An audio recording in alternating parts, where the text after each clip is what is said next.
안녕하세요. 성형외과 전문의 최성훈입니다.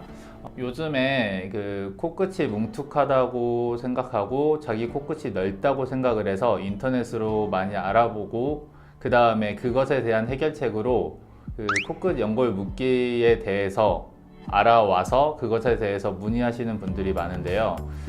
일단 코끝 자체가 뭉툭해 보이고 넓어 보이는 이유로는 첫 번째가 코끝 연골 자체가 큰 경우, 그리고 두 번째 연골 자체는 작은데 이게 벌어져 있는 경우가 있습니다. 그리고 세 번째로는 피부 자체가 두껍고 그 밑에 있는 피하 조직, 연부 조직도 양이 많은 경우가 있습니다. 일단 코끝 연골 묶기를 할 때는 말씀드린 세 가지 중에서 첫 번째와 두 번째, 연골 자체가 큰 경우와 작은데 벌어져 있는 경우, 이럴 때 이제 묶어주게 되는 건데, 첫 번째 연골 자체가 큰 경우에는 단순 묶어주는 것보다는 이 연골 자체를 좀 잘라내면서 모아주는 게 조금 더 좋은 효과를 낼 수 있습니다.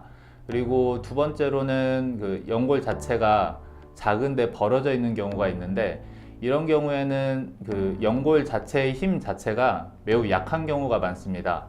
귀연골이나 비중격 연골을 떼서 보강을 해주는 작업을 하게 됩니다. 근데 이 두 가지 이렇게 다 해서 연골을 묶었을 경우에는 코끝 자체가 조금 들리는 효과가 나타납니다. 이 코끝 자체가 들리면 요즘 환자분들은 다들 코끝이 들려 있다고 생각해서 콧구멍이 보인다고 해서 싫어하므로 다시 한번 이 코끝을 좀 내려주는 그런 작업을 하게 됩니다. 그때 또 필요한 게 아까 말씀드린 것과 같은 귀연골이나 비중격 연골이고요. 이렇게 해서 작업을 다 했는데도 가장 중요한 건 단순 들리기만 하는 게 아니라 코끝이 높아지는 효과가 있는데, 미관과 콧대가 이거에 대해서 받쳐주지 못하면 코 모양에서 코끝만 막 높아져 있는 이런 보기 안 좋은 모습이 되기 때문에 본인의 코가 낮다면 실리콘 또는 고어텍스 같은 보형물을 사용해서 끝을 높이면서 거기에 맞는 각도로 미관과 콧대를 높여주는 게 좋습니다.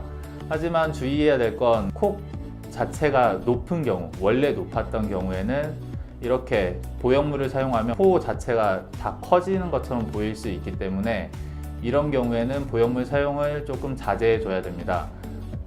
그러므로 일단은 본인의 코 상황에 맞춰서 수술을 하는 것이 중요하지, 단순히 코끝 연골 묶기만 한다고 해서 코끝이 슬림해지고 모양이 예뻐지는 건 아니라고 할 수 있겠습니다. 감사합니다.